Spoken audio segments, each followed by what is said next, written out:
So this is my 2007 2815 Mahindra.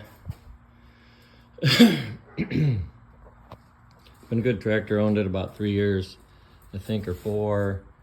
957.3 hours. Runs great. Been a good tractor, like I said. Got a backhoe for it, front end loader. It's got a 3215 motor. I'm not sure exactly why that is. I think it's the same as a 2815, but it's turbocharged. So I did notice when I bought it, the typical loader frame issue, and there was some evidence of some cracking, and I was able to get a hold of the frame reinforcement modification kit through searching, I think, on Tractor by Net. Installed that. Had to take the loader frames clear off and drill out some bolts and helicoil and do some things there. But I'm wondering I don't know if you can see it, but right there at the tip of my finger, there's a spot where the frame is welded. And I'm assuming that probably they busted the block. That was a common problem before they came up with this mod.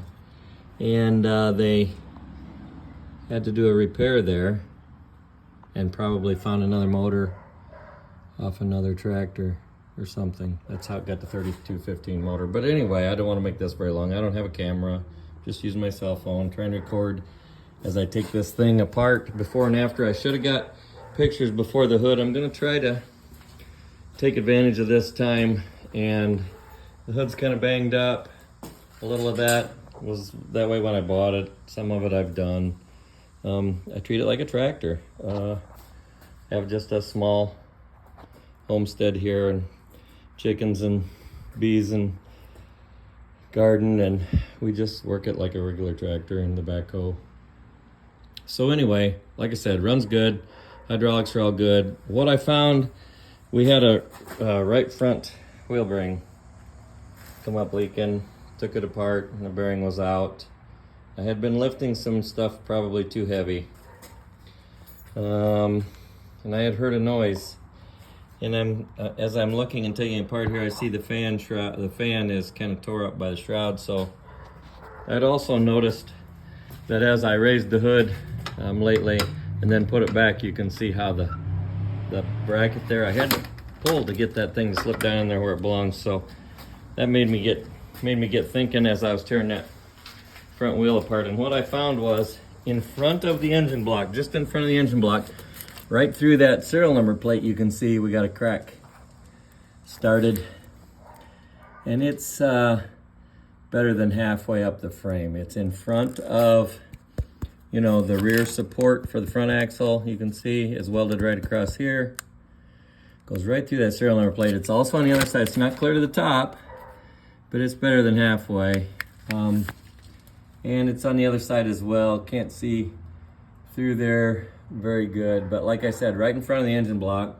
So the reinforcing brackets here did their job, and protected the engine block and the rear part of the frame there, but got a crack there in front. Thanks to Dave's Tractors from, I think, California somewhere, from Tractor by Net. He said it's just mild steel. He said not really saw a break there before, but I'm not sure I described it to him properly either. I'll show this to him later. But he said it's just mild steel. I'm thinking we're gonna strip this thing down, get that frame off of there, which wraps around the front here. So it stops right back here at the back of the block. Those 4 bolts. And then of course these brackets for the loader reinforcement stuff will come off. That spreads the weight up here to the front, in front of the block, so you don't bust a block. And then we got to go, that frame comes around. We've got this homemade grill guard and bumper there. Might clean that up a little bit and maybe put some expanded steel in that while I have it apart.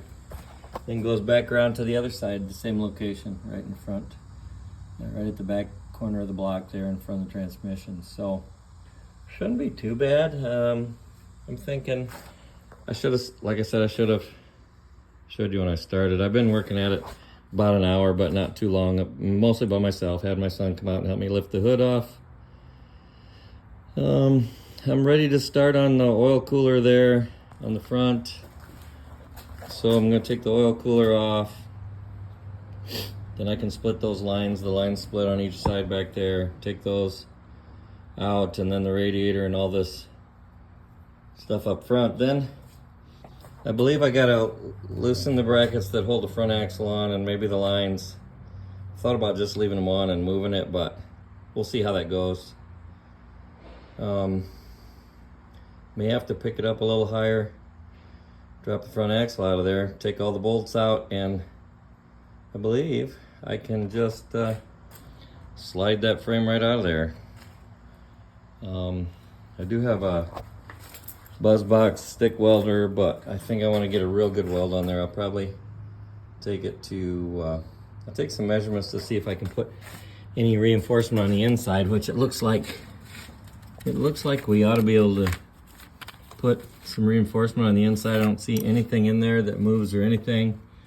So take a look when we get the axle off of there.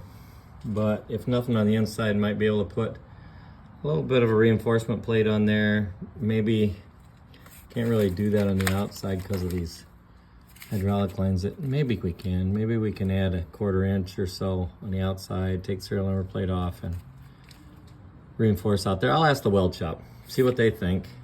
There's a lot of weight out there. The loader, you can see the loader, the reinforcing thing here transfers some of that weight. So now we have weight. The weight from the loader all goes to the bell housing there, and then the front they've tried to transfer, reinforce this section here, which is where they were breaking blocks. You can see where that weld is on the frame there. Probably what happened to this tractor, why it's got a different engine than the original, and transfer the weight in front of the engine block. But now we're in front of the engine block, and right there looks like is probably the weak point where that gusset, where that bracket for the front axle welds on. Looks like there was a bit of a weak spot right there, maybe. Like I said, it's been a good tractor. Probably it probably has more hydraulic lifting capacity on the loader than what I really should carry, and so I need to be more careful about that, obviously. But yeah, I'll work on getting it apart a little more, and we'll go from there. I'm kind of recording this for Lydell Smith. He, on the Facebook group, he's got a 2615, I believe. Him and I have gone back and forth a little bit. I think we talked about the loader brackets and things when he got his, and I believe he may have overhauled the motor on his. That may have been the thing on his. I don't recall. I don't recall. I shouldn't speak out loud, but Lydell, this is for you, just getting started on it. Shop's kind of full of a lot of storage stuff, so unlike anybody else, I have more stuff to do than I can get done, but got to get on this because this is like, I use this thing for my back saver every day, so got to get on it. So I'll get working on getting it stripped down a little more, and then we'll take a look again.